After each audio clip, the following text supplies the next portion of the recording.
नमो अरहन्ताणं नमो सिद्धाणं नमो आयर्याणं नमो वज्रायाणं नमो लोके सौवसाहुणम्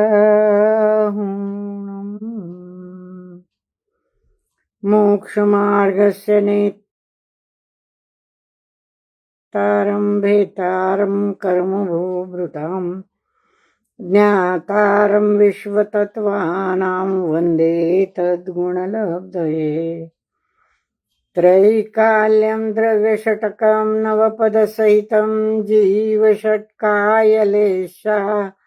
पञ्चान्ने चास्तिकाया व्रतसमितिगति ज्ञानचारित्रभेदा इत्येतन्मोक्षमूलं त्रिभुवनमहिते प्रोक्तमर्हद्भिरीशे प्रत्येति श्रद्धदाति स्पृशति च मतिमान यस्य वै शुद्धदृष्टि सिद्धे जयप्रसिद्धे च विहाराहणाफलं पत्ते वन्दितारहन्ते वोच्छम् आराहणाकमसो उज्जवणं निर्वहणं साहणं च निच्छरणं दंसणाचरितवाण माराहणाभणीयाम् ओंकारं बिन्दुसंयुक्तं नित्यं ध्यायन्ति योगिनः कामदं मोक्षदं चैव ओंकाराय नमो नमः अविरलशब्दघनौघ प्रक्षालित सकलभूतलमलकलङ्का मुनिभिरुपासित तीर्था सरस्वती हरतु नो दूरितान् अज्ञानतिमिरान्धानां ज्ञानाञ्जनशलाकया चक्षुरुन्मीलितं येन तस्मै श्रीगुरवे नमः श्रीपरमगुरवे नमः परम्पराचार्य गुरवे नमः सकलकलुषविध्वंसकं श्रेयसां परिवर्धकं धर्मसम्बन्धकं भव्यजीवमनप्रतिबोधकारकमिदं शास्त्रं श्रीमूकमाटीनामधेय अस्य मूलग्रन्थकर्तारः श्रीसर्वज्ञदेवः तदुत्तरग्रन्थकर्तारः श्रीगणधरदेवः प्रतिगणधरदेवः तेषां वचोऽनुसारमासाद्य आचार्य विद्यासागरजी विरचितग्रन्थमिदं मङ्गलं भूयात् मङ्गलं भगवान् वीरो मङ्गलं गौतमो गणी मङ्गलं कुन्दकुन्दाद्यो जैनधर्मोऽस्तु मङ्गलम् सर्वमङ्गलमाङ्गल्यं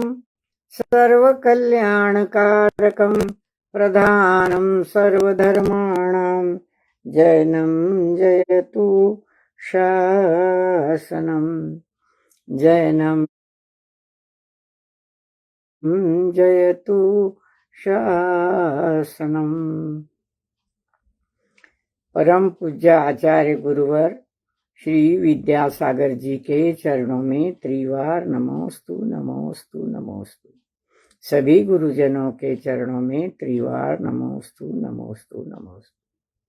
साधर्मी बहनों और भाइयों, सप्रेम जय जिनेन्द्र। अगला क्रम शुरू करने से पहले आप सभी से मैं क्षमा चाहती हूँ कि गत रविवार को यह वीडियो हम प्रसारित नहीं कर पाए। नेट में कुछ प्रॉब्लम आ गई थी, इसलिए यह प्रसारित नहीं हो सका। 13 तारीख का जो वीडियो था उससे आगे अब हम चलेंगे और पृष्ठ क्रमांक 166 पर देखिए आप। हम कहाँ तक आए थे वो भी थोड़ा सा पीछे हम देख लेते हैं और आगे चलते हैं।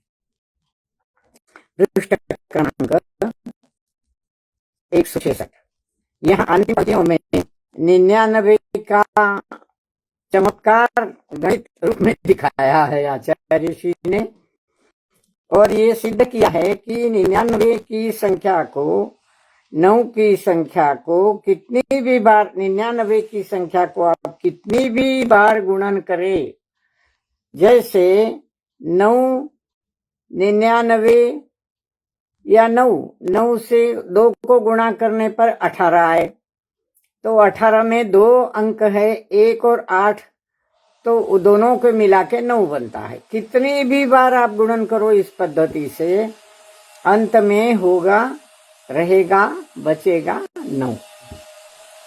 अब ये उत्तरोत्तर बढ़ती हुई जो संख्या है 167 पेज पर देखिए कि ज्यों की त्यों परस्पर मिलाने पर ज्यों की त्यों 9 की संख्या ही शेष रहती है। तो इस भांति गुणन क्रम 9 की संख्या तक ले जाइए, आएगी, रहेगी, दिखेगी केवल 9। फिर इसका आध्यात्मिक स्पष्टीकरण आचार्य श्री ने किया। 99 यह विघ्न माया छलना है, क्षय स्वभाव वाली है, अनात्म तत्व की उद्योतिनी है, और 9 की संख्या यह सघन छाया है, पलना है, जिसमें जीवन पलता है, अक्षय स्वभाव वाली है, अजर अमर अविनाशी आत्म तत्व की उद्बोधिनी है, इत्यादि कहा। और फिर आगे अब इसका विस्तार करेंगे। ऐसा गत 13 तारीख के रविवार को हमने देखा था। अब थोड़ा सा इस पर जो चिंतन अधूरा रह गया था उसकी ओर थोड़ा सा पहले हम मुड़ के चलेंगे कि यह जो 99 की संख्या है वह विघ्न माया छलना है। तो इसे विघ्न माया छलना क्यों कहा, इसका भी विस्तार आगे आएगा। और आगे एक शब्द की ओर मैं आपका ध्यान आकृष्ट करना चाहूंगी कि यह 99 की संख्या जो है वो अनात्म तत्व की उद्योतिनी है, अनात्म तत्वों को प्रकाश में लाती है, प्रकाश देती है। अब अनात्म तत्व कौन से है? जो आत्मा नहीं है, जिनमें आत्मा नहीं है, चैतन्य नहीं है, वो अनात्म है सारे। अब देखिए 9 तत्वों का हम अध्ययन करते हैं, जीव, अजीव, आश्रव, बंध, संवर, निर्जरा, मोक्ष, और फिर उसमें पुण्य और पाप मिला देते हैं तो 9 बन जाते हैं। इसमें प्रथम जीव है, जीव चेतन है, चैतन्य स्वभाव से प्रकाशित है, और इसके प्रकाश में अजीव तत्व, आश्रव तत्व, बंध, संवर, निर्जरा, मोक्ष, पाप, पुण्य, ये सभी प्रकाशित हो जाते हैं। किस प्रकार प्रकाशित हो जाते हैं? तो ये समझाता है हमें चेतन तत्व, हमारा ज्ञान तत्व, हमारा आत्मज्ञान, कि देखिए जीव से ये सारे भिन्न हैं, और भेद विज्ञान से इन्हें अजीव तत्वों को जानिए। जो अजीव है वो अचेतन है सारे, धर्म अधर्म, आकाश काल वगैरह भी अजीव अचेतन है, और अजीव, आश्रव, बंध, संवर, निर्जरा, मोक्ष, पुण्य, पाप, ये सारे अजीव है।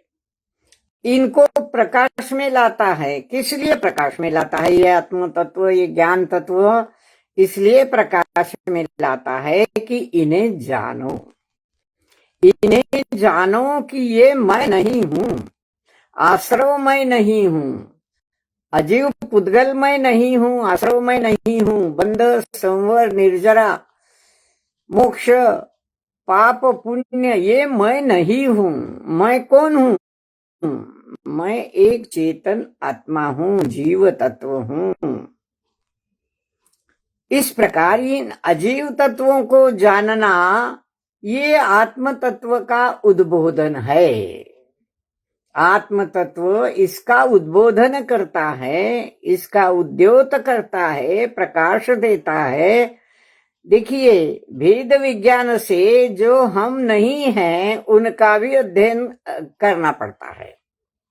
जो हम नहीं हैं उसका अध्ययन करेंगे हम तो हम जानेंगे कि ये मैं नहीं हूं, इन्हें छोड़ना है, ये आश्रव तत्व बंध का कारण है, वगैरह वगैरह।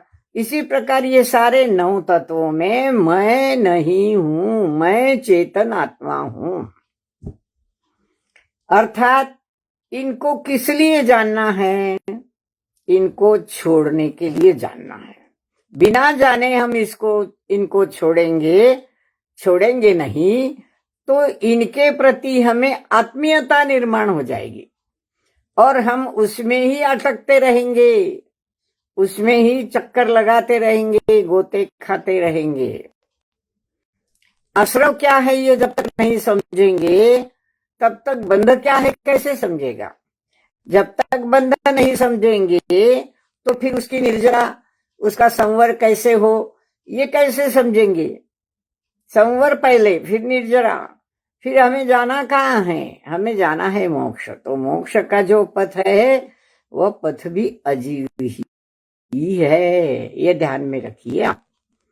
और फिर पाप पुण्य तो बिल्कुल ही छोड़ने की बात है, इन्हें तो बंध के खाते में डाल के रखा है। तो इस प्रकार ये 99 का जो तत्व है वो अनात्म तत्व की उद्योतिनी है और इसीलिए इसको सघन छाया 9 को कहा है और 99 को अनात्म तत्व कहा है। अब 9 ये सघन छाया है, सघन छाया, ऐसी छाया कि संसार के धूप में तपते हुए भी हम इस छाया के नीचे बैठकर शांति का अनुभव करें। जैसे राही चलता है और धूप लगती है तो थोड़ी देर के लिए विश्राम कर लेता है। कहाँ? सघन छाया में, वृक्ष की सघन छाया में। तो ये आत्म तत्व भी सघन छाया है। हमें कहाँ विश्राम करना है? इस आत्म तत्व की सघन छाया में हमें विश्राम करना है। और ये कैसा है आत्म तत्व? अक्षय स्वभावी, अजर अमर अविनाशी, इस प्रकार इसका वर्णन किया गया है। अब हम आगे चलेंगे, थोड़ा विस्तार ऐसा लगा मुझे कि गए 13 तारीख के चर्चा में ये थोड़ा छूट गया था, भाव मेरा रह गया था मतलब। अब आगे चलेंगे। संसार 99 का चक्कर है, यह कहावत चरितार्थ सिद्ध होती है। इसलिए भाविक मुमुक्षुओं की दृष्टि में 99 हेय हो और हेय हो न हो का संसार 99 का चक्कर कहावत है, पर इस प्रकार 99 का चक्कर है। जहाँ संसार है वहां उद्गत है, आश्रव है, पश्चात उसके सारे बंध, संवर, निर्जरा, ये सारे तत्व उसमें आ जाते हैं। तो ये सारे चक्कर में हम घूमते रहते हैं, इसलिए संसार को 99 का चक्कर कहा जाता है। बार बार जन्म लेते हैं, चारों गतियों में जन्म लेते हैं, दुखी दुख पाते हैं। तो यह कहावत जो है कि संसार 99 का चक्कर है, वह चरितार्थ सिद्ध होती है, सही सिद्ध होती है। इसलिए जो मुमुक्षु है, मोक्ष की इच्छा करने वाला मुमुक्ष, मोक्ष की अभिलाषा करने वाला मुमुक्षु, उनकी दृष्टि में 99 हेय है, त्याज्य है, छोड़ने योग्य है और 9 ध्येय है, क्योंकि एक है ना, 9 एक ही संख्या है। तो 9 उसका ध्येय हो और 99 हेय हो, यह कौन समझता है? यह मुमुक्षुओं की दृष्टि में समझ में आता है। जो मुमुक्षु होता है, ज्ञानी होता है, वो ज्ञानी। आजकल मुमुक्षु शब्द के बड़े विचित्र अर्थ लोग लगाते हैं, जो अन्य पंथों को जानते हैं, सोनगढ़ी कहलाते हैं, मुमुक्षु कहलाते हैं। तो ये मर्यादा नहीं है मुमुक्षु शब्द की। मुमुक्षु वो होता है जिसको मोक्ष जाने की, संसार के 99 के चक्र से मुक्त होने की इच्छा है, वो मुमुक्षु होता है। तो मुमुक्षुओं की दृष्टि में 99 हेय है, त्याज्य है, और 9 उसका ध्येय हो। क्यों? नवजीवन का वह स्रोत है ना, उसमें नवजीवन का आरंभ होता है। कौन सा नवजीवन? जन्म बार बार लेने का नवजीवन। बार बार जन्म लेने से नवजीवन मिलता है ऐसा हम कहते हैं, वैसा नवजीवन नहीं है। ये नवजीवन तो मुक्तावस्था का नवजीवन है।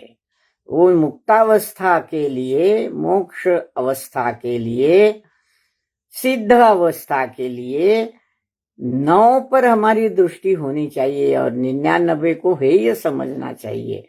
ऐसा ज्ञान जब हमें प्राप्त हो जाएगा तब हम सही अर्थ से आत्मा के स्वरूप को जान सकेंगे। आगे चलते हैं, 168 पेज पर देखिए। कुंभ के कंठ पर एक संख्या और अंकित है, और वह है 63, जो पुराण पुरुषों की स्मृति दिलाती है हमें। पुराण पुरुषों की स्मृति दिलाती है हमें। इसकी ये विशेषता है कि 6 के मुख को 3 देख रहा है और 3 के सम्मुख दिख रहा है 6। एक दूसरे के सुख दुख में परस्पर भाग लेना सज्जनता की पहचान है। औरों के सुख को देख जलना, औरों के दुख को देख खिलना दुर्जनता का सही लक्षण है। जब आदर्श पुरुषों का विस्मरण होता है तब 63 का विलोम परिणमन होता है, उल्टा परिणमन होता है, यानी 36 का आगमन होता है। देखिए कैसे अंकों के साथ भी खेल रहे हैं आचार्य श्री। 9 और 99 का खेल तो हो गया, अब एक नया खेल आरंभ कर दिया उन्होंने, 63 और 36 का। कैसे? देखिए, कुंभ के कंठ पर, कंठ यानी उसका ऊपरी हिस्सा, कुंभ के कंठ पर 63 की संख्या अंकित कर दी, रंग से रंगा दी। ये 63 क्या है? पुराण पुरुषों की स्मृति दिलाने वाला है। पुराण पुरुष वो होते हैं जिन्हें हम शलाका पुरुष आदि कहते हैं। शलाका पुरुषों के चरित्र, उनकी याद हमें ये 63 अंक दिलाता है, क्योंकि ये शलाका पुरुष 63 ही होते हैं। उनमें एक तो 24 तीर्थंकर, दूसरे 12 चक्रवर्ती, तीसरे 9 बलदेव, चौथे 9 नारायण, और अंत में 9 प्रति नारायण। मिलकर कितने हुए? 24, 12, 9, 9 और 9, सब मिला के देखिए आप 63 बनते हैं। इसलिए इन पुरुषों को पुराण पुरुष, शलाका पुरुष कहा जाता है। शलाका वो होता है जो ज्ञान की ज्योति होती है, उसे शलाका कहते हैं। ये शलाका पुरुष है, हमें ज्ञान देते हैं। इनका चरित्र पढ़ने से हमें ज्ञान मिलता है कि क्या जीवन में इन पुराण पुरुषों ने कैसे कैसे मार्ग को आक्रमित किया, कैसे कैसे मार्ग पर चले। राजा हो, साधु हो, गृहस्थ हो, अपने मार्ग, उनके मार्ग का परिचय इन पुराण पुरुषों की कथाओं में हमें मिलता है। इसकी एक और विशेषता है, एक विशेषता तो बताई कि पुराण पुरुष यानी 63 शलाका पुरुष, उनके चरित्र हमें मार्ग दिखाते हैं। अब दूसरी विशेषता क्या है? 63 अंक जब हम लिखते हैं तो 6 और 3 एक दूसरे को देख रहे हैं, एक दूसरे को देख रहे हैं। और उससे क्या होता है? 3 को 6 देख रहा है, 6 को 3 देख रहा है। इसका मतलब क्या निकाला आचार्य ऋषि ने? आध्यात्मिक अर्थ कि एक दूसरे के सुख दुख में परस्पर भाग लेना सज्जनता की पहचान है। एक दूसरे के सुख दुख में भाग लेना सज्जनता की पहचान है। 63 के समान 6 और 3 के मुख एक दूसरे की तरफ देखते हैं, एक दूसरे को चाहते हैं, और ये जो क्रम है उनका, ये जो उनकी विशेषता है, गुण है, वो गुण ये दिखाता है सज्जनता। एक दूसरे के साथ हम समाविष्ट होते हैं, सुख दुख में मदद करते हैं, एक दूसरे को हम समझते हैं। अड़ोसी पड़ोसी, मित्र मंडली, रिश्तेदार, सभी जन हमारे कौन हैं, हमारे क्या इनके साथ संबंध है, कैसे सज्जनता का परिचय देते हैं? ये इस प्रकार देते हैं कि ये भी सब जीव है और हम भी जीव है, इनकी और मेरी जाति एक ही है।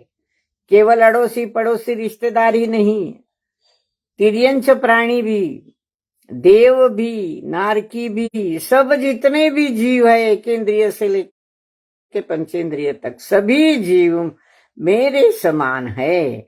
उनको समान मानना, एक उनका सारा एक दूसरे की तरफ मिलना, देखना, जानना, एक दूसरे को एकेंद्रिय से लेके संगी पंचेंद्रिय तक सारे जीवों को जानना, ये क्या है? सज्जनता का परिचय है।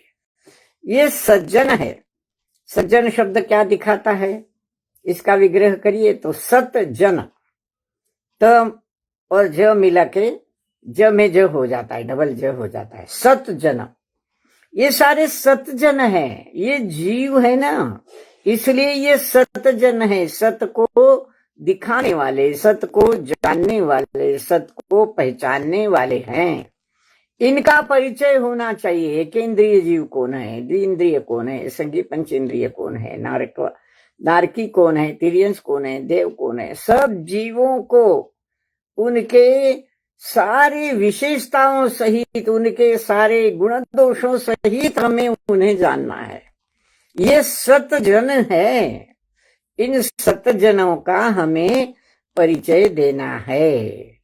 इसलिए हमें इस प्रकार इनका परिचय करना मानो एक प्रकार से अहिंसात्मक जीवन जीना है। ये सब हमारे समान है, इनके प्रति कोई हिंसा का भाव हमारे मन में न आए, ये भी विचार इस सज्जन में आता है। सतजन है ये सारे। आगे औरों के सुख को देखकर जलना, औरों के दुख को देख खिलना, यह दुर्जनता का लक्षण है।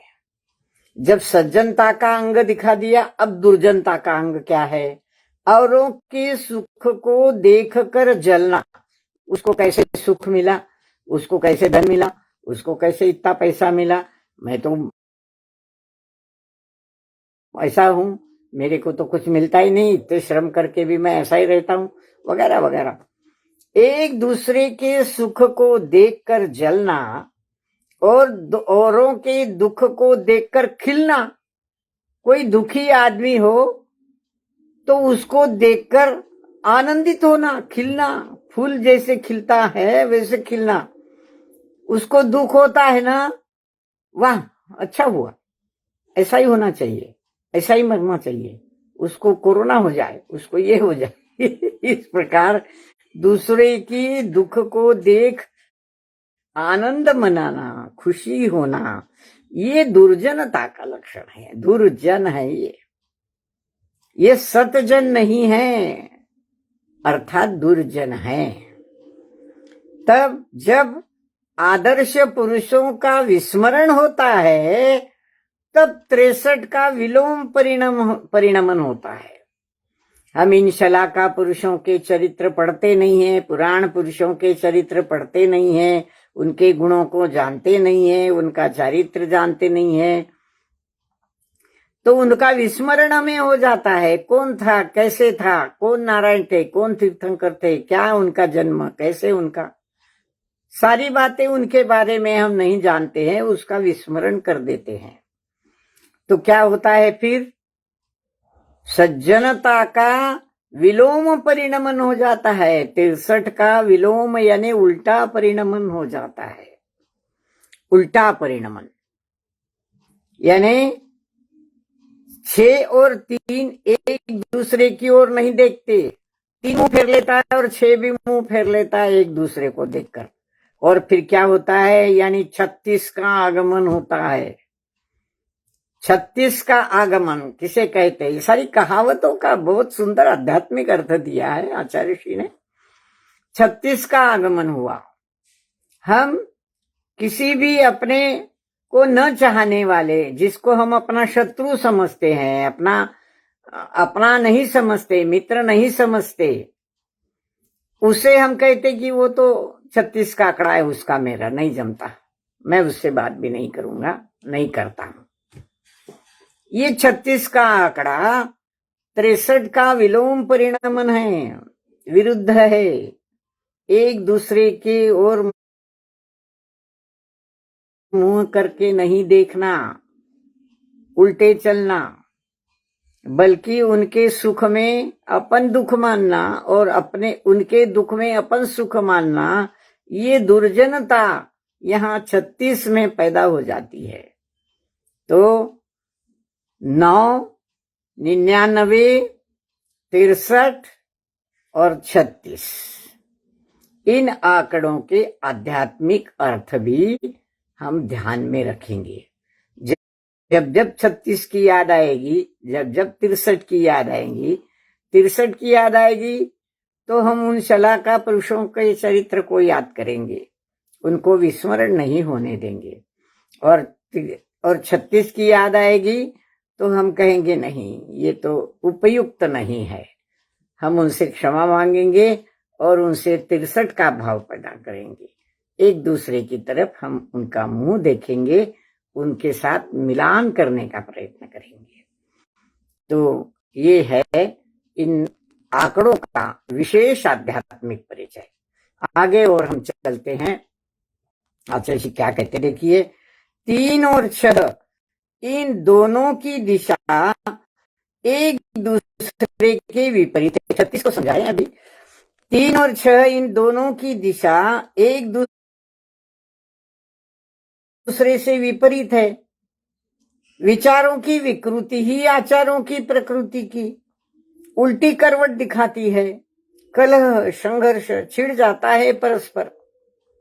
आगे देखिए अगले पृष्ठ पर, फिर क्या बताना, 63 के आगे एक और 3 की संख्या जुड़ जाती है तो कुल मिलाकर 363 मतों का उद्भव होता है। अरे बाप रे, 363 मतों का उद्भव होता है, जो परस्पर एक दूसरे के खून के प्यासे होते हैं, जिनका दर्शन दुर्लभ है आज इस धरती पर।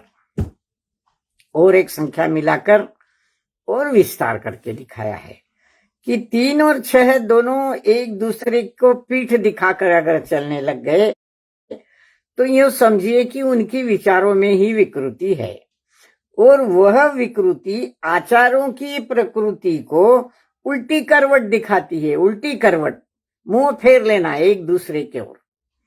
कलह, संघर्ष वहां छिड़ जाता है। इसका अनुभव तो आज भी हम कर रहे हैं। रोज ही कलह चल रहे, राजकारण में कलह, देश देश में कलह, राष्ट्र राष्ट्र में कलह। इतना ही नहीं, धर्म क्षेत्र में कलह, मुनि संघों में कलह, गृहस्थ संघों में कलह, सभी जगह कलह कलह। ये हम नहीं मानेंगे, उसको हम गुरु नहीं मानते, वो हमारा ये नहीं है, ये हमारा है, वो तुम्हारा है। ये सारा 36 का एक दूसरे के विपरीत विचारों की विकृति का प्रदर्शन है। और जब ये 36 के आगे और एक 3 संख्या मिला दो, जुड़ जाएं, तो कुल मिलाकर 363 हो जाते हैं। अब ये 363 क्या है? ये 363 मत है। मत, ये मत दर्शन है, भिन्न भिन्न प्रकार के दर्शन, जैसा वैदिक दर्शन है, बौद्ध दर्शन है, या भिन्न भिन्न प्रकार के मत है, जैसे अनेक धर्म है, ईसाइयों का धर्म है, सिखों का धर्म है, मुस्लिमों का धर्म है, कई प्रकार के धर्म। तो ये सारे धर्म अनेक मतों में बटे हुए हैं। केवल हिंदू धर्म को ही लेंगे तो उसमें भी इतने भेद, इतने पक्ष विपक्ष है कि वे एक दूसरे को मानते ही नहीं। उनमें भी आपस में युद्ध होते रहते हैं, मतांतर होते रहते हैं, कोई इनको मानता है, कोई उनको मानता है। तो इस प्रकार एक ही मत में अनेक मतों का निर्माण हो जाता है। ये सारे मत 363 मत कहलाते हैं। 363 मतों का उद्भव होता है, और ये 363 मत भिन्न भिन्न प्रकार से अपने ही मतों के आग्रही हो जाते हैं। जैन कहेंगे ईश्वर सारे संसार का हिसाब नहीं रखता, ईश्वर नाम का कोई ऐसा प्राणी है ही नहीं कि जो हमारे कर्म का हिसाब रखता हो, हमें जन्म की वो देता हो, कहाँ जन्म लेना है, कहाँ जाना है। हम तो अपने कर्म से, सब जो भी होता है अपने कर्म से होता है। बौद्ध भी ऐसा ही कुछ मानते हैं। ईश्वरवादी लोग मानते हैं कि तुम सारे कर्म मुझे सौंप दो। कृष्ण उनके भगवान कहते हैं गीता में कि सारे कर्म मुझे सौंप दो, तुम्हारा क्या करना है मैं देखूंगा। तो ईश्वरवादी, अनिश्वरवादी, ऐसे अनेक प्रकार के मत होते हैं। तो इस प्रकार 363 मतों का जो उद्भव है वो इतने परस्पर झगड़ते हैं, लड़ते हैं कि एक दूसरे के खून के प्यासे हो जाते हैं। इनका दर्शन दुर्लभ है, खून के प्यासे। कल्पना करिए, जितने भी मुस्लिमों के आक्रमण हुए या दक्षिण में अन्य शैव, लिंगायत वगैरह अनेक पंथ हैं, कितनी उन्होंने अत्याचार, आक्रमण किए एक दूसरे पर, दूसरे धर्मों पर। आज हम देखते हैं जमीन में गड़ी हुई मूर्तियां निकलती है, चमत्कार हो गया, चमत्कार हो गया। घर को खोदते समय, नींव को खोदते समय ये मूर्तियां निकली, यहाँ मंदिर था, ऐसा था, वैसा था, वगैरह। क्यों ये सारा? ये इसलिए कि परस्पर एक दूसरे से लड़ते हुए हम अपनी मूर्तियों को जमीन में गाड़े ताकि वे सुरक्षित रहे। ये हमारा जीवन नहीं तो अगला जीवन कभी न कभी उनको खोद कर निकालेगा, उनकी पूजा करेगा। कोई अतिशय चमत्कार की बात नहीं है इसमें, मेरे मत में, कि ये सब एक दूसरे के खून के प्यासे होने का परिणाम है। आज राजकारण में क्या हो रहा है, हमारे देश में क्या हो रहा है, सारे राष्ट्र में क्या हो रहा है, सारे संसार में क्या हो रहा है, वो उससे लड़ रहा है, वो उससे लड़ रहा है, वो ऐसी तोपें निर्माण कर रहा है, वो ऐसे तरह तरह के बम निर्माण कर रहा है, वो एक दूसरे को खदेड़ रहे, इतने सैनिक इसके मरे, उतने सैनिक उसके मरे, सीमा की रक्षा, ये वो क्या नहीं चल रहा है। कल्पना नहीं कर सकते हम कि किस प्रकार आज आदमी आदमी के खून का प्यासा है, और इनका दर्शन दुर्लभ है आज इस धरती पर। जिनका दर्शन दुर्लभ, सुलभ है आज, गलती से मैंने दुर्लभ कह दिया, सॉरी। जिनका दर्शन सुलभ है आज इस धरती पर इन 363 मतों का दर्शन आज भी हो रहा है।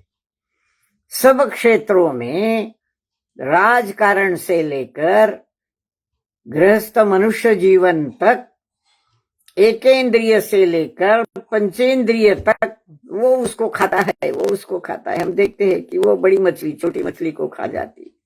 कितनी ऐसी हजारों सैकड़ों नहीं लाखों करोड़ों उदाहरण दिए जा सकते हैं कि कैसे एक दूसरे के प्यासे होते हैं ये खून के, और इस धरती पर इनकी कमी नहीं है।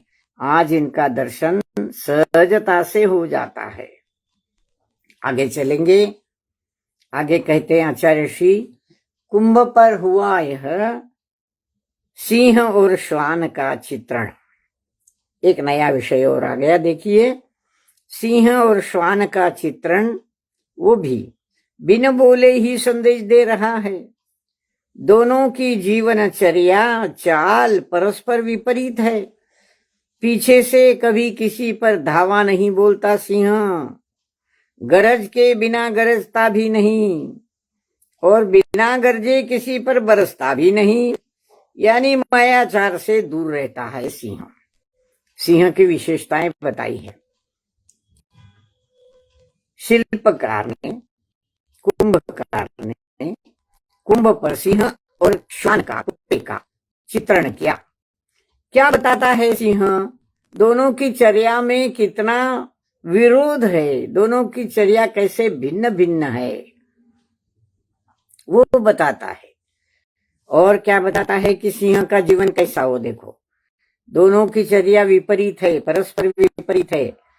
क्योंकि सिंह की विशेषता ये है कि वो पीछे से कभी किसी पर धावा नहीं बोलता, आक्रमण नहीं करता, गरज के बिना कभी गरजता नहीं वह, और बिना गरजे किसी पर बरसता नहीं वह, यानी मायाचार से दूर रहता है सिंह।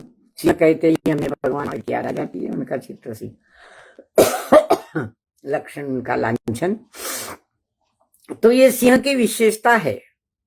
वो किसी पर भी धावा बोलते समय पीछे से नहीं, सामने से धावा बोलता है, सामने से उसको पकड़ता है, और गरजता है, दहाड़ता है, और बिना गरजे किसी पर बरसता नहीं, किसी पर टूट पड़ता नहीं। बरसता नहीं का मतलब यहां जल की वर्षा नहीं, किसी पर टूट पड़ता नहीं।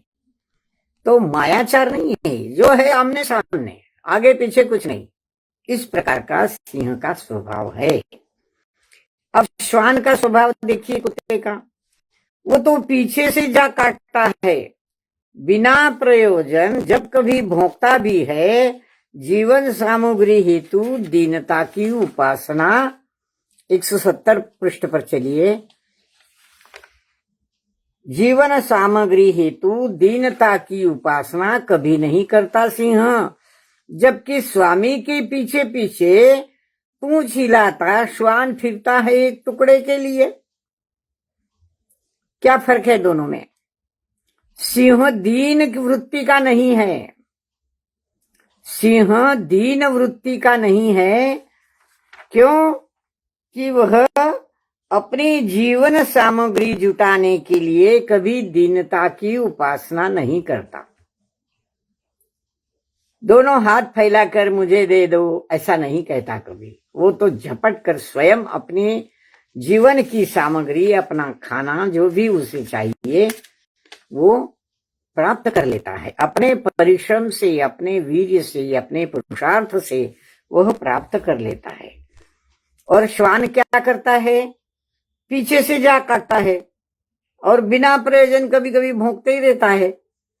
यानी श्वान की वृत्ति दीनता की वृत्ति कैसे है? स्वामी के पीछे पीछे दुम हिलाता है। किसके लिए? एक टुकड़े के लिए, रोटी के टुकड़े के लिए, या और जो भी खाता हो उसके लिए। तो श्वान की दीनता वृत्ति और सिंह की निर्भय वृत्ति, इनमें फर्क है। सिंह की वृत्ति कैसी है? निर्भय है। अब ये बात जरा ध्यान में लेने योग्य है कि सिंह निर्भय वृत्ति का प्रतीक है। आगे आएगा स्पष्टीकरण उसका। सिंह के गले में पट्टा नहीं बन सकता किसी कारणवश। बंधन को प्राप्त हुआ सिंह पिंजड़े में भी बिना पट्टा ही घूमता है। उस समय उसकी पूंछ ऊपर की ओर तनी रहती है। अपनी स्वतंत्रता, अपने स्वाभिमान पर कभी किसी भांति वह आंच नहीं आने देता। और श्वान स्वतंत्रता का मूल्य ही नहीं समझता। पराधीनता का, दीनता का कोई मूल्य वह नहीं समझता। श्वान को चुभती नहीं। श्वान के गले में जंजीर भी आभरण का रूप धारण कर लेती है। क्या फर्क है दोनों में? सिंह कभी गले में पट्टा बांधता नहीं। किसी कारणवश बंधन को प्राप्त होता है अगर सिंह, तो पिंजरे में सर्कस वाले जब उसे रखते हैं तब भी वो बिना पट्टे ही घूमता है। आपको शायद याद आ गया होगा, हमारे एक आचार्य श्री दो सिंहों के बछड़ों को रथ में जोड़कर उसमें भगवान की जो शोभा यात्रा थी वो निकाली थी। शरत वाले आचार्य कहलाते आज भी वो तो उनकी समाधि तो हो गई है, पर छाणी वाले की परंपरा में दीक्षित होकर भी सिंहों के बच्चों को रथ में लगाकर कौन सा क्या पाया उन्होंने, मेरे तो समझ में नहीं आता। विषयांतर हो रहा है। सिंह के गले में कभी पट्टा नहीं बनता और वह किसी प्रकार बंधन से प्राप्त हुआ सिंह पिंजड़े में भी बिना पट्टे के ही घूमता रहता है। उस समय उसकी पूंछ ऊपर की ओर उठी रहती है, तनी हुई रहती है, यानी वो मैं स्वतंत्र हूं, मैं स्वाधीन हूं, इसका मुझे अभिमान है। अपनी पूंछ ऊपर की ओर उठाता है। कभी किसी भांति वह अपने स्वाधीनता पर, अपनी स्वतंत्रता पर आंच नहीं आने देता। पर श्वान तो इसके उल्टे विपरीत चाल चलता है। वो तो स्वतंत्रता का मूल्य ही नहीं समझता। पराधीन, दीनता उसको कभी चुभती भी नहीं।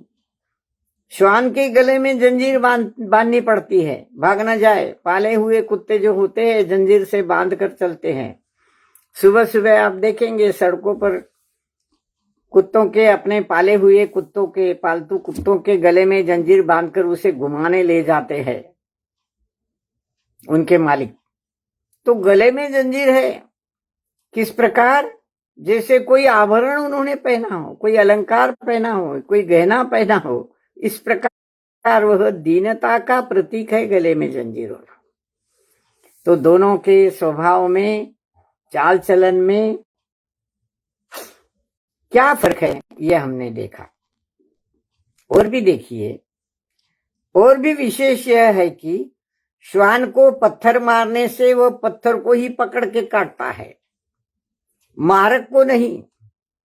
पत्थर को ही पकड़ के काटता है, मारने वाले को नहीं। परंतु सिंह की दृष्टि अलग है, भिन्न है इससे।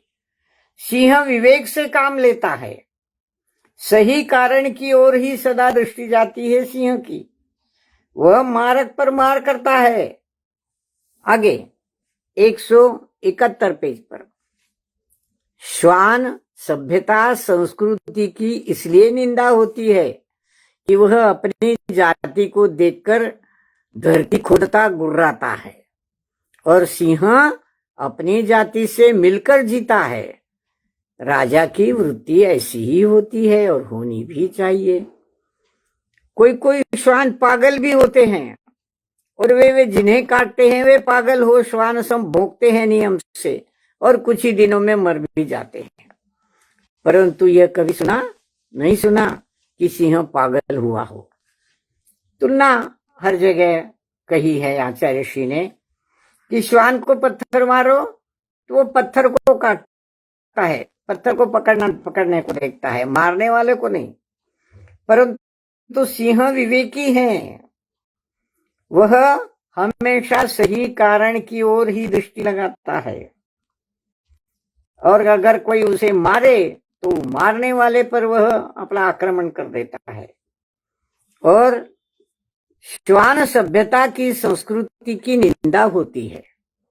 जो इस प्रकार किसी भी प्रकार से दूध हिलाते हुए, पूंछ हिलाते हुए और साकल से बांधे हुए रहते हैं, वह कुत्ते के समान होते हैं।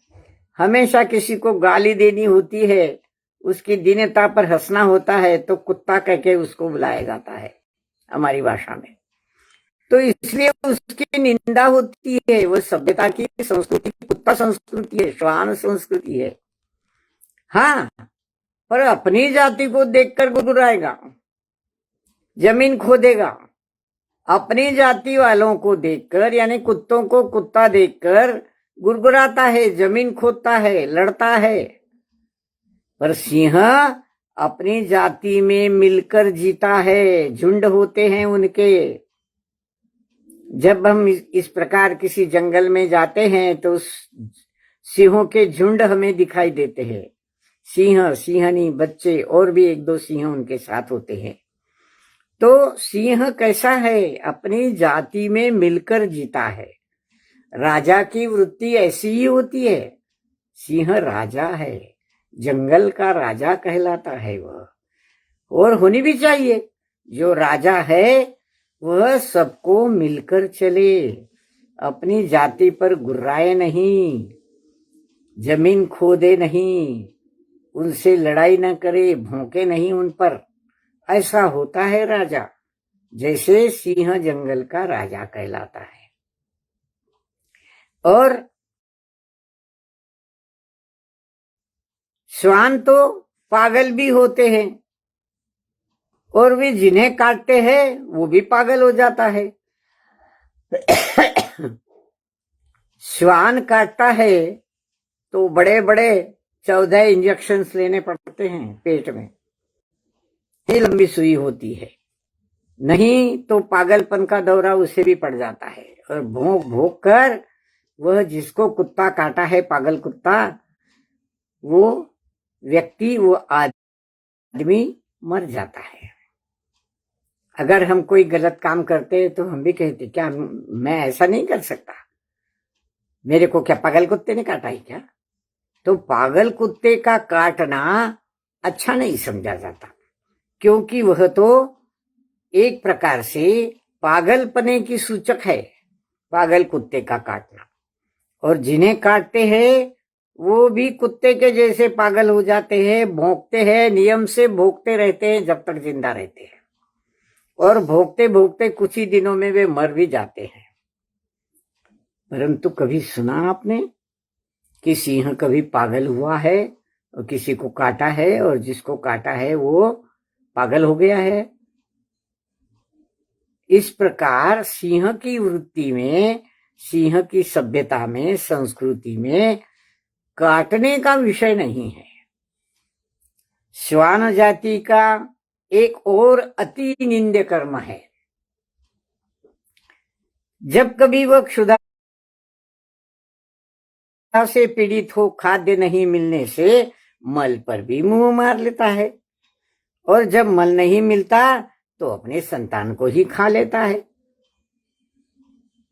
श्वान जाति की और एक विशेषता है, अति निंद्य विशेषता है। जब बहुत भूख लग जाती है और कुछ खाने को नहीं मिलता तो वह मल को भी खा लेता है, मनुष्य के मल को भी चाट लेता है। और जब नहीं मिलता तो नूतन जन्मी हुई अपनी संतान को भी खा लेता है। किंतु सुनो, भूख मिटाने हेतु सिंह कभी विष्ठा का भोजन नहीं करता। आगे चलेंगे 172 पेज पर। नहीं अपने सद्यजात शिशु का कभी वह भक्षण करता है। तो ये सारी जो इतनी कथा हमने पढ़ी, सिंह की और कुत्ते की, सिंह की और श्वान की, उन दोनों के स्वभाव का अंतर देखा। ये देखने के बाद केवल राजा शब्द कहकर तो आचार्य ऋषि ने उनका परिचय दे दिया, पर हम और इसमें आध्यात्मिक अर्थ कितना भरा है। कुत्ते की वृत्ति वाले लोग दुम हिलाते हुए चलते हैं, जो किसी के पीछे पीछे जाना बस, अपनी भूख मिटाने हेतु वो निंद्य कर्म भी करते हैं। और जो सिंह वृत्ति के, निर्भय वृत्ति के लोग होते हैं वे मुनिराज कहलाते हैं। मुनि हमेशा सिंह की तरह जंगल में विचरण करते हैं, किसी से डरते नहीं है। अभी अभी कुछ महीनों पहले हमने एक मुनि का, जो सतत जंगल वाले बाबा कहलाए, उनका स्मरण हो आया। वे सतत जंगल में ही रहते हैं। जिस दिन आहार लेना हो उस दिन पास के गांव में आते थे, जंगल में ही रहते थे, पत्थरों पर बैठकर ध्यान लगाते थे। तो इस प्रकार निर्भय वृत्ति से जंगल में विचरण करना, ये सिंह वृत्ति होती है, निर्भयता का प्रतीक, जो हमारे मुनिराज होते हैं। धूप हो, गर्मी हो, वर्षा हो, ठंड हो, जाड़े का मौसम हो, कभी नदी किनारे, कभी पहाड़ पर, सब सहते हुए वे निर्भयता से विचरण करते हैं, विहार करते हैं। कभी भय उनको सताता नहीं। शांति सागर महाराज की कथा याद आ गई। निजाम के राज्य में उनका प्रवेश होने जा रहा था, मना कर दिया गया। उन्होंने कहा, मैं तो निर्भय वृत्ति का मुनि हूं, मुझे कौन रोकने वाला है, जाता हूं, देखते क्या कर लेते, जो करेंगे सो करेंगे, मुझे डर काहेगा। और वह निर्भय होकर जंगल में, माफ करना, निजाम के राज्य में प्रवेश कर गए। आया कोई दरोगा, आप नहीं जा सकते। क्यों नहीं जा सकते? कारण बताओ। आप नग्न हैं, हमारा धर्म इस नग्नता को स्वीकार नहीं करता। उसे जो उपदेश आचार्य ऋषि ने दिया वो पांव पड़ने लगा और बाजे गाजे के साथ निजाम की स्टेट में, निजाम के प्रांत में उनका प्रवेश हो गया। इतना ही नहीं तो विचरण भी हो गया था। तो यह है निर्भय वृत्ति। निर्भय वृत्ति से मुनिराजों को जंगल में ही रहना चाहिए। केवल आहार करना हो तब आसपास के गांव में वो आते हैं। पर आजकल तो हम देखते हैं, जाने दीजिए, विषयांतर हो जाएगा, जंगल में कोई मुनि रहते नहीं आजकल। चलो और आगे चलते हैं, थोड़ा सा समय मिल जाएगा। कहीं कुंभ पर कछुआ और खरगोश का चित्र साधक को साधना की विधि बता सचेत कर रहा है। कछुआ अपनी धीमी चाल चलता, समय के भीतर लक्ष्य तक जा चुका है, और खरगोश सावधान होकर भी बहुत पीछे रहा। कारण तो सब विदित ही है सबको। एक की गति अविरल थी, एक ने पथ में निद्रा ले ली थी, और प्रमाद पथिक का परम शत्रु है। प्रमाद पथिक का परम शत्रु है। कुंभ पर और दो चित्र बनाए शिल्पी ने, एक कछुए का और एक खरगोश का। खरगोश कछुए की कहानी हमें पता है, बचपन से हम सीखते सिखाते आए हैं कि उनमें एक बार स्पर्धा लग गई कि कौन वहां तक जाके पहला नंबर आता है। कछुआ धीमी चाल वाला, तो खरगोश जल्दी भागने वाला, तेज चाल वाला। पर बीच में ही रास्ते में उस खेत में घुस गया, कुछ खाते बैठा, नींद लग गई, और कछुआ अपनी अपनी धीमी धीमी चाल से अपने गंतव्य स्थान तक पहुंच गया। तो ये कछुआ और खरगोश का चित्र साधक को क्या बताता है? ये साधक को साधना की विधि बताता है, सचेत करता है कि धीमी चाल से अपने गंतव्य तक कछुओं की चाल चलो। समय के भीतर लक्ष्य तक जा चुका है, और खरगोश सावधान होकर भी बहुत पीछे रह गया। तो कारण तो सबको पता है। एक की गति अविरल थी, एक ने पथ में निद्रा ले ली। खरगोश ने पथ में निद्रा ले ली, वह प्रमादी बन गया, उसने गलती करी। और खरगोश कहीं भी कुछ नहीं खाते हुए अपनी अपनी गति से धीरे धीरे अपने गंतव्य स्थान तक पहुंच गया। तो साधक को क्या दिखाता है ये कछुआ और खरगोश की कथा? ये चित्र जो यहाँ कुंभ पर रचे गए, रंगे गए, क्या दिखाते हैं? साधक को साधना की विधि बता रहे हैं कि कैसी होनी चाहिए साधना। धीमी गति से अपने गंतव्य तक प्रमाद न करते हुए धीमी गति से अपने गंतव्य तक चलते रहना चाहिए अविरल। कहीं रुकना नहीं, प्रमाद करना नहीं। ये साधना की विधि इस कथा से इन दो चित्रों को उस कुंभ पर चित्रित कर आचार्य ऋषि हमें बता रहे हैं। और जो प्रमाद करता है, रास्ते में खाने के लिए रुक जाता है और फिर नींद आ जाती है, फिर सो जाता है, प्रमाद करने वाला पथिक का परम शत्रु है। प्रमाद करना पथिक का परम शत्रु है। प्रमाद करना अपने गंतव्य स्थान तक पहुंचाने में प्रमाद जो करता है, अपराध करता है, तो वह कभी भी इष्ट समय पर अपने गंतव्य स्थान तक योग्य समय तक नहीं पहुंच सकता, बीच में ही गोते खाता है। गुण स्थानों की चर्चा हम करते हैं। एक विशेष गुण स्थानों तक आकर कोई प्रमाद करे तो नीचे आ जाते हैं। सांप सीढ़ी के खेल के जैसा। सांप सीढ़ी के खेल में 99 तक पहुंच गए, 99 का फेरा उसके मुंह में आए तो नीचे 3 या 4 तक पहुंच गए। तो कोई 90 ग्रेवियर तक जाकर वापिस आ जाता है। क्यों? वो प्रमादी होता है। और जो प्रमादी नहीं होता वो अपना गंतव्य मोक्ष वहां तक अविरल गति से धीमे धीमे कछुए की चाल से चलता चलता चलता जाता है। वो कभी रास्ते में प्रमाद नहीं करता, अपने मार्ग में प्रमाद नहीं करता, बल्कि अपने रोजमर्रा के साधक जीवन की जो भी बाह्य अंतर क्रिया है उनको मुस्तैदी के साथ वह करता रहता है, कभी उसमें कोई प्रमाद नहीं होने देता। तो इस प्रकार प्रमाद पथिक का परम शत्रु है। कौन सा पथिक? साधक, मोक्ष को साधने वाला। जो साधता है वह सिद्ध हो जाता है। सिद्ध की परिभाषा अगर हम अपने ढंग से करेंगे तो जिनको साध्य प्राप्त हो गया है वे सिद्ध हो गए, क्योंकि उन्होंने बिना कोई प्रमाद किए अविरल गति से अपने मार्ग पर कदम बढ़ाते गए।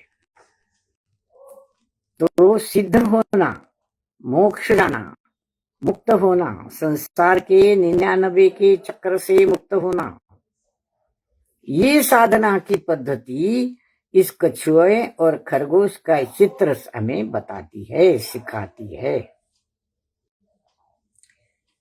अब दर्शक को दर्शन होता है कुंभ के मुखमंडल पर ही और भी इन दो अक्षरों का, ये दोनों बीजाक्षर है, अपने अपने दर्शन का प्रतिनिधित्व करते हैं। ही एकांतवाद का समर्थक है, भी अनेकांत साध्याद का प्रतीक है। हम इसका विश्लेषण अगले रविवार को ठीक से, अगर हमारा काम चले, कोई बीच में रुकावट पैदा नहीं हो तो अवश्य करेंगे। यहाँ हम विराम लेते हैं। पूज्य आचार्य ऋषि के चरणों में त्रिवार नमस्तु, गुरुजनों के चरणों में नमस्तु। अर्थ लगाने में हुई गलतियों के लिए बारंबार क्षमा याचना। साधर्मी बहनों और भाइयों, जय जिनेन्द्र। जा वाणी के ज्ञान से सूझे लोकालोक, सो वाणी मस्तक नमो सदा देत दो। जय जय।